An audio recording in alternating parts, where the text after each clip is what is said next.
Welcome back to the Marketing MadMen on Extra 106.3. Trip had a sudden herpes flare-up, so he left us, but me and Vic are here, and we're still talking. So Vic, talk about the store. Talk about where it is. Talk about it fine. I know you're doing a fun event. I see Sip and Shop, and honestly, like, that's when I make my dumbest decisions and all my greatest purchases are when I'm drunk. So talk a little bit about it. Talk about the location of the store, where it is in the mall. Let's get granular. It's a big mall. Where it is, the incentives for people coming in, and talk about the Sip and Shop event. We're right in the middle of Lenox Square. We're in between Bloomingdale's and Macy's on the main level, just across from the Mont Blanc store, Sandro store. So we've got a really great location in the center of the mall. You can park at any of the parking lots and get to us relatively easy.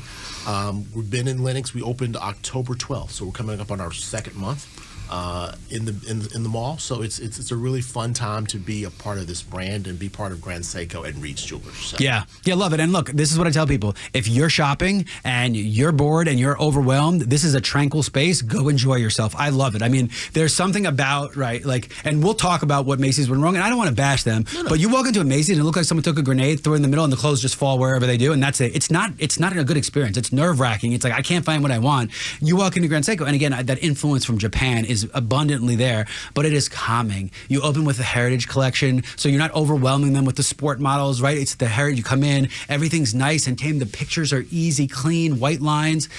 Go check it out. Even if you don't buy, it's not a bad thing for you not to buy. Go understand the brand, learn. It's half a museum if you do it the right way. It's an elegant space. They did a great job building it out. It's an elegant space with a really intimate shopping experience. Yeah, and not to bash any other brands, but there are some brands that do the opposite. And they'll just hit you in the face with all these models and sports and rah, which there has its audience for. But if you need a break from the mall, or you want to go shop for yourself, or you know you're going to get crappy gifts and want something that is better for yourself, please go check out the Grand Seiko Boutique. Tell them about the Sip and Shop event, because that's also a fun time to come by. Excellent. Coming on the 19th, we got people that hoping we attract people that haven't gotten those Christmas gifts yet, need that last minute. So on the 19th from 3 to 7, we're going to be in the store. We're going to be offering champagne, wine called the Sip and Shop, so you can come into a relaxed atmosphere, meet my team, look at Grand Seiko. We also have the Reed's jewelry line that we can show you as well, so something for yourself or that loved one in your life. So it'd be a great time to come by the boutique and get those last minute Christmas shopping needs done.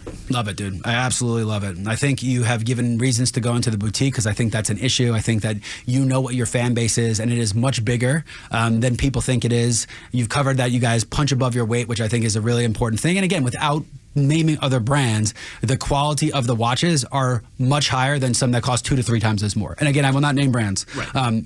The way that you steal, the way the lines are cut, one person making them, the time and effort that went into the movement. I mean, one of the big problems in the industry now is everyone's saying it's a manufacturer in-house movement, but these companies are so big and vertically integrated that IWC and Bauman Moshe are making the same movements. That's not how it should work, right? You can't do it. That. Don't tell me it's in-house if 16 brands are using it. No worse than Swatch Group. Every brand has the same 80-hour movement in it, but they all call it a different thing. So like, this is an in-house special edition. I get it, and I'm not bashing them, because there's a place for that. And Swatch Group has probably made some of the best watches in the history of the world over the run, but it is an interesting thing for how it is and how movements and how all that stuff works. Yeah, and again, with us, with one watchmaker making the watch from start to finish, that gives you that intimacy and that atelier feel that you're not going to get from other brands. Yeah, I love it. So we're going to change subject, but before we do, I see you're wearing a Sport GMT. What is your favorite watch that you can afford to buy from them, and what is the favorite that maybe you can't? The favorite one that I can afford to buy is this one I'm wearing. It is a 44 millimeter stainless steel blue dial GMT timepiece. Blue and white, blue and white split, which is the best part about a GMT. Blue and white bezel. Yep.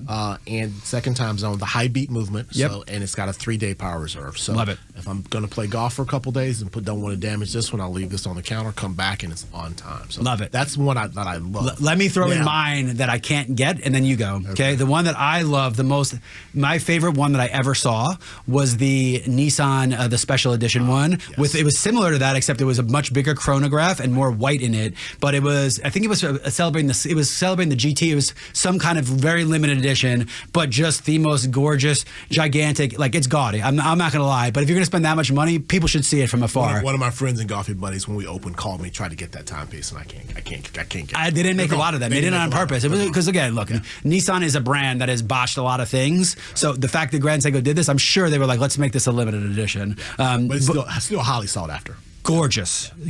I think, I mean, it was only retail for 15, 16 grand. It wasn't like it was outlandish, but you know, some of the best ones were, right? The Daytonas that everyone were chasing with Zenith movements in them, those were not expensive watches when they came out. Nowadays, which is ironic because the most sought after Rolex watch doesn't even have their own movement in it, but we'll save that for another time.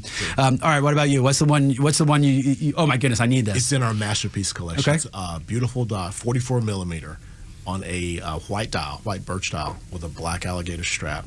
And I took a look at it, fell in love with it, and then someone told me that it cost $59,000. So ooh, why? Gold? It's a platinum. Platinum, that's why. Platinum exhibition back with an 8-day power reserve. Got it. Yeah. If I wake up tomorrow, complications or just straight up? 8-day power reserve, masterpiece movement. So, but no chrono, no tack, just a straight, beautiful, elegant timepiece. Yeah. That if I wake up and I've won the lottery, that's it. That's one that's going to come home. And that's another fun part about watches, right? Is that you get into it like, wait a second, well, I need a diver watch. Right. Do you dive? No. I need a pilot watch. Do you fly? No, but I need one.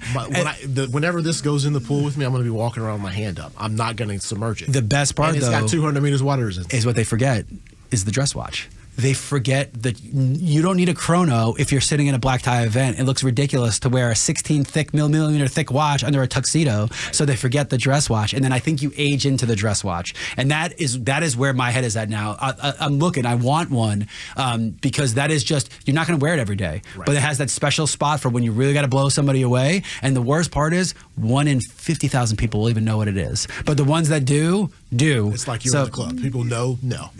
Richard Mille, you're rocking. All right, so the last thing, we're going to end on this. So there's been a lot of discussion, Macy's Thanksgiving Day Parade. Where did Macy's go wrong? Where did they lose those luxury customers? And do you think they can turn it around? Loaded question. I think they would have a hard time turning it around. Okay. When I worked for Macy's in the late 80s into the mid 90s. Heyday. 70 to 90s was the heyday. I was in the men's division. The assortment in the men's department was on par with the product you saw at Neiman Marcus. They really were going after that luxury client. You could build a career at Macy's, starting in sales, going into management. Now, after the Federated merger, they just went completely moderate.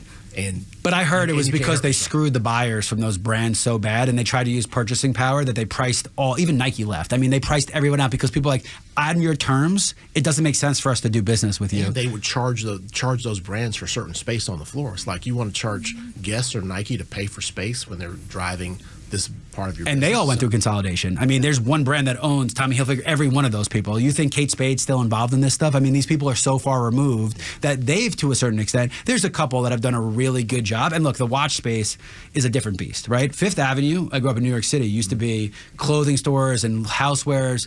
It is watch stores on every corner of Fifth Avenue. It is insane. And the only thing I would recommend if a watch company is listening is don't be such douchebags, right? I can afford any watch in there, and they were such pricks to me when I came by. You just saw the look of like disdain on it. And meanwhile, I was wearing probably an $8,000 Omega watch, and they didn't even look past that because they want the fancy bags and all that stuff. I get what they're trying to do, but be careful. There's an industry out there. I was traveling a lot over the summer with Reeds, and I went into one of the big box stores that had multiple watches. And I was wearing a beautiful Panerai. I had on a really nice suit, and not one person spoke to me as I walked through the store. I had to ask for help. Now, was I going to buy anything that day? No, but they didn't know that. So the snobbery around luxury watches is real, and I think brands really need to take a look at that. That's why it's beautiful to work for a brand like Grand Seiko that was really trying to get our client base out there. The brands like a brand like Reed's, where we're very customer centric. That's what's going to separate us as we move forward in the watch, not just the watch space, but also in the jewelry and the luxury space. All right, last question. Yep. So Christmas is now. Let's fast forward a year in Christmas, okay?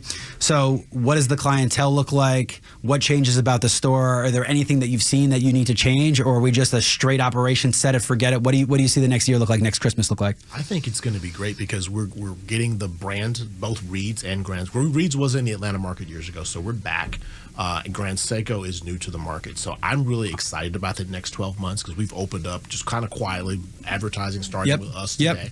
But so I'm really excited about the next 12 months. I think growing the brand Grand Seiko in the market is going to be amazing, as well as growing the Reed's footprint. So Absolutely that's love where it. I think we're gonna. Absolutely That's where love we're it. gonna win over the next 12 months. Well, this has been a fun conversation. Went by fast. We try to keep the watch nerd talk to a minimum. If you can't tell, I'm a little bit of a fan. We know Vic is too, slightly. But it's been great. Tell them one more time where to find you. Tell them the hashtags. Tell them to find Grand Seiko if they wanted to start looking. Where's a good place to start? Grand Seiko, grandseiko.com, but also Reed's Jewelers would take you to the Grand Seiko site and our inventory. But again, we're in the middle of Lenox Square Mall on the main level, on the main drag. So please come by. We're open Monday through Saturday from 10 a.m. to 8 p.m. On Sundays, we're noon to 6.